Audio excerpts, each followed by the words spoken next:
ng bayan, maasahan anumang panahon.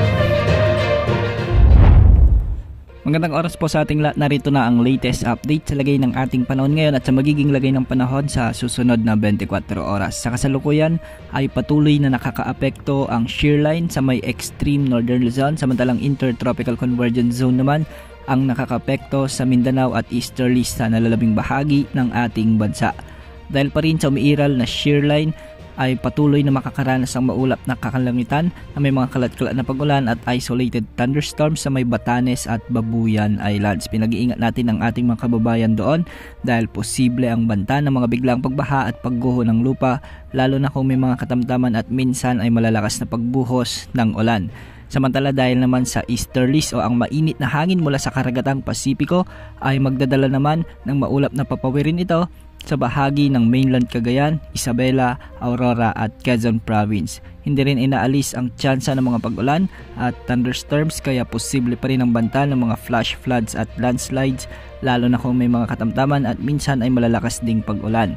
Dahil naman sa umiiral na intertropical convergence zone ay magiging maulap ang mga kalangitan na may mga kalat-kalat na pag-ulan at thunderstorms sa buong Davao Region, sa may Zamboanga Peninsula, sa may Bangsamoro Region, Sultan Kudarat, Lanao del Norte at Sarangani.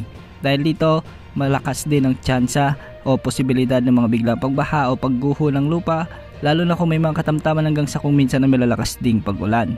Para naman sa nalalabing bahagi ng Mindanao ay magiging bagyang maulap hanggang sa maulap din ang papawirin na may mga isolated rain showers and thunderstorms, dulot pa rin ang umiiral na Intertropical Convergence Zone o ITCZ. At sa Metro Manila at nalalabing bahagi ng ating bansa ay easterlies pa rin ang magdadala ng maalinsang panahon, ngunit kung minsan ay magiging bagyang maulap hanggang sa maulap ang mga kalangitan na may mga kalat-kalat na pag-ulan at thunderstorms. Posible pa rin ang banta ng mga biglang pagbaha at pagguho ng lupa, lalo na kung may mga umiiral na severe thunderstorms. Para naman sa lagay ng mga dagat baybayin at mga pag-alon sa ating mga karagatan, sa Northern Luzon ay posibleng umabot ang mga pag-alon hanggang 2.5 meters at sa nalalabing baybayin ng bansa ay posibleng umabot naman sa 2.5 meters sa mga pag-alon. Samantala, wala nang tsansang pumasok at maging bagyo ang LPA na nasa West Philippine Sea na siyang minomonitor ng Pag-asa nitong mga nakaraang araw.